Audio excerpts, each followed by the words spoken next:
जुने RTO office रस्ता काँक्रिटीकरण कामाची आमदार संग्राम जगताप यांनी केली पाहणी। नागरिकांनी 2 महिने त्रास सहन करावा, पुढील अनेक वर्ष त्रास होणार नाही, आमदार संग्राम जगताप यांचे प्रतिपादन।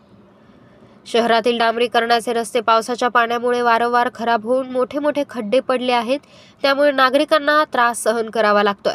रस्त्यांचा कायमस्वरूपीचा प्रश्न मार्गी लागावा यासाठी महायुती सरकारकडे गेल्या 2 वर्षांपासून पाठपुरावा केला, त्यामुळे डीपी रस्त्याच्या काँक्रिटीकरण कामासाठी मोठा निधी प्राप्त झालाय। शहरातील सर्वच भागात रस्त्याची कामे सुरू असून जुने आरटीओ ऑफिस रस्ता अत्यंत खराब झाला होता। या परिसरात मोठी लोक आहेत, पुढील 20 वर्षाचं नियोजन करून कामे करू। तसेच काम करीत असताना विविध अडचणी देखील समोर येत आहेत। यामध्ये लाईटचे पोल, पिण्याच्या पाण्याच्या लाईन, जुन्या गटारी आहेत, त्या स्थलांतरित करण्यासाठी वेळ लागतो आहे। तसेच रस्ता काँक्रिटीकरणाची कामे करीत असताना खोदून करावी लागतात, त्यामुळे नागरिकांना दैनंदिन कामे करीत असताना अडचणी निर्माण होत असेल, पण 2 महिने त्रास सहन करावा लागेल।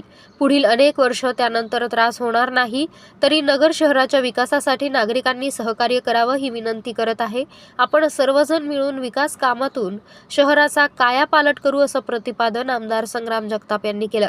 जुने आरटीओ ऑफिस रस्ता काँक्रिटीकरण कामाची पाहणी आमदार संग्राम जगताप यांनी केली आहे। यावेळी इंजिनियर श्रीकांत निंबाळकर, ठेकेदार एजन्सी आदींसह नागरिक मोठ्या संख्येने उपस्थित होते। आज नगर शहरातील अनेक मोठ्या डीपी रस्त्यांची कामं आपल्याला चालू असताना पाहायला मिळतात। चालू होत असताना त्याच्यापैकी आज एक प्रमुख रस्ता मानला जाणारा जुना आरटीओ कार्यालयाचा रस्ता, म्हणजे अगदी या प्रमुख रस्ता मानला जायचा, तो देखील अनेक वर्षापासून खरं तर त्याच्या बाबतीमध्ये एक लोकांची मागणी होती। मोठी लोकवसाहत देखील या परिसरामध्ये आहे।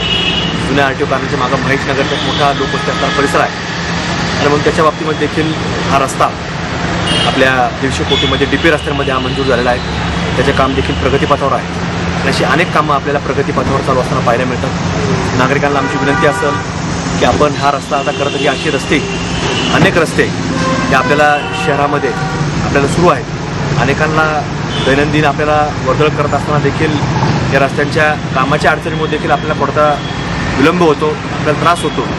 तरी आपली विनंती असेल माझी की थोड्या आपण दिवस जर त्रास काढला तर आपल्याला पुन्हा दीर्घकाळ म्हणजे 15-20 वर्ष तरी आपल्याला पुन्हा या रस्त्यांच्या कामाला बाबतीमध्ये सामोरे जावं लागणार नाही, कुठली अडचण येणार नाही।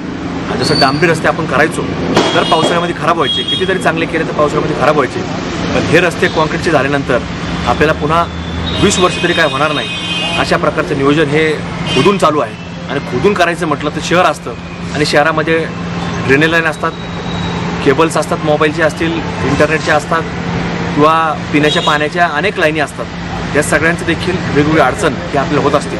त्यामुळं ह्या सगळ्या कामाला एकदा विलंब थोडा लागत आहे, पण आपण नागरिकांचं सहकार्य अपेक्षित। हे काम आपल्याकरताच आहे, आणि हे काय आज मंजूर झालं किंवा आज सुरू झालं असं नाही। याला कमीत कमी आम्ही 1.5-2 वर्षापासून प्रयत्नात होतो, आणि लोकसभेची आचारसंहिता लागण्यापूर्वी मार्च महिन्यामध्ये आपल्याला मंजुरी मिळाली, पण टेंडर आणि वर्क ऑर्डर हे जोपर्यंत होत नाही तोपर्यंत काम सुरू करता येत नाही। जसं टेंडर आणि वर्क ऑर्डर झाल्यात तसे कामांना सुरुवात झाली आपल्याला पाहायला मिळतं। त्यामुळे नागरिकांचं सहकार्य हे नगर करता हे महत्त्वाचं आहे, नगर शहराकरता आहे। हे रस्ते जे आज आपण करतो हे कुठल्या एखाद्या भागातले नाहीत, तर नगरच्या प्रत्येक भागातून याची वर्दळ होत असते।